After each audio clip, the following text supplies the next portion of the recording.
తెలంగాణ రాష్ట్రం వచ్చే వరకు ప్రాణహిత చేవెళ్ళ పనులు ప్రారంభించి చేవెళ్ళలో మీకు తెలుసు వేల కోట్ల రూపాయల పనులు జరిగినాయి. ప్రభుత్వం వచ్చిన తెలంగాణ రాష్ట్రం వచ్చి ప్రభుత్వం మారినాక కొంతకాలానికి అధికారంలో ఉన్న వాళ్లకు రీడిజైనింగ్ అనే ఒక బ్రహ్మ పదార్థాన్ని కనిపెట్టారు.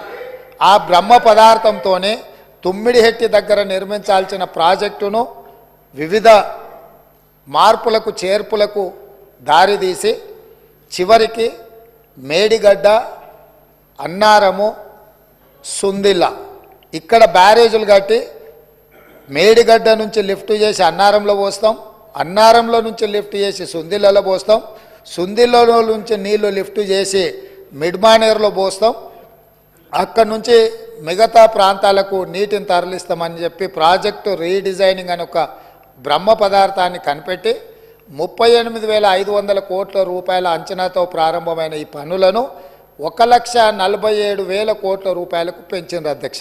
అది కూడా పూర్తి డీటెయిల్ ప్రాజెక్ట్ రిపోర్ట్ ఉందంటే అది కూడా లేదు. ఇప్పటికీ 1,47,000 కోట్ల రూపాయలకు చేరింది. అది ఇంకా భవిష్యత్తులో పూర్తి చేయాలంటే 2.5 లక్షల కోట్లు అయిద్దా ఎంత అవుతా ఇంతవరకు అంచనాలు వేయడానికి కూడా సాహసం చేసే పరిస్థితి లేదు.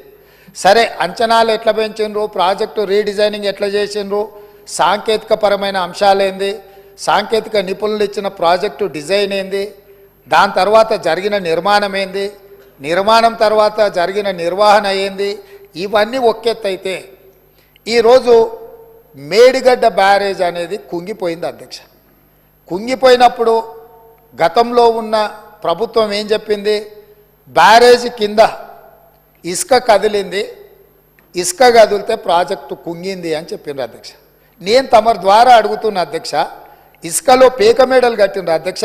ఇసుక కదిలేటట్ల ప్రాజెక్టు బ్యారేజు కట్టి 1,000 కోట్ల రూపాయలు ఖర్చు పెట్టి ఈరోజు అది కుంగిపోయితే చుట్టూత పోలీసు పహారాలు, వాఘా బార్డర్లో కూడా అంత పోలీసు పహారాలు లేవు. అంటే భారత్ పాకిస్తాన్ సరిహద్దులో వాఘా బార్డర్ ఉంటుంది. అంటే పాకిస్తాన్లోకి వెళ్ళాలి అని అంటే అక్కడ మొత్తం శత్రు దుర్భేద్య విధంగా పహారాలు కాస్తుంటారు పోలీసులు, అక్కడ ఉండే ఆర్మీ.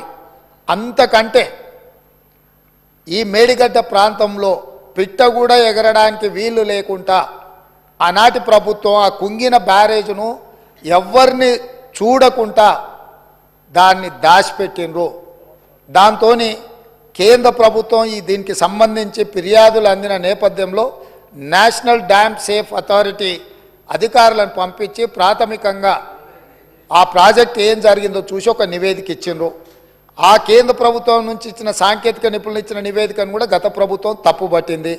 ఆ తర్వాత కాంగ్రెస్ అధికారంలోకి వచ్చిన తర్వాత అక్కడ జరుగుతున్న పరిణామాల నేపథ్యంలో కొంతమంది అధికారులు ఆఫీసుల నుంచి ఫైల్స్ మాయం చేసిందని టీవీలలో పేపర్లలో పెద్ద ఎత్తున వచ్చింది.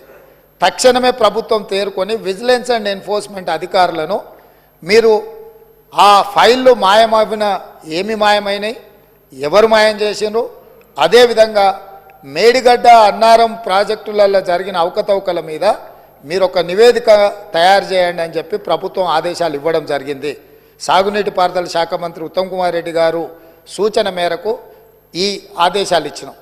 వాళ్ళు పూర్తి స్థాయిలో వీటన్నిటిని పరిశీలించి ప్రాథమికంగా ఒక నివేదిక ఇచ్చారు.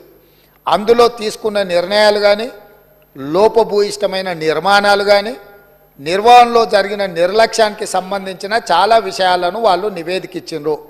ఆ నివేదిక నేపథ్యంలో ఇప్పటి వరకు చాలామందికి సభ్యులకు కానీ రాష్ట్ర ప్రజలకు కానీ అక్కడ ఏం జరిగిందో ఏమైందో సంపూర్ణమైన సమాచారం లేదు. ఈరోజు కొత్తగా ఎన్నికైన శాసనసభ్యులు సగానికి పైగా ఉన్నారు. కొంతమంది సీనియర్లు ఉన్న ఈ ప్రాజెక్టులు నిర్వహణ పట్ల వాళ్ళకి ఏ మేరకు దాని మీద పట్టుందో మాకు తెలియదు.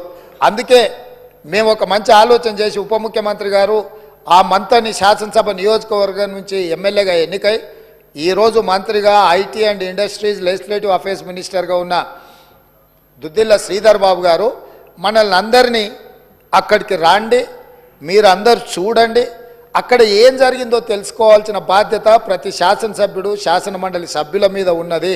రేపు ఈ సభలో జరగబోయే చర్చలో కల్లారా చూసి ఇచ్చిన నివేదికల మీద మనం చర్చ చేపట్టాలి అని చెప్పి వారు సూచన చేసిండ్రు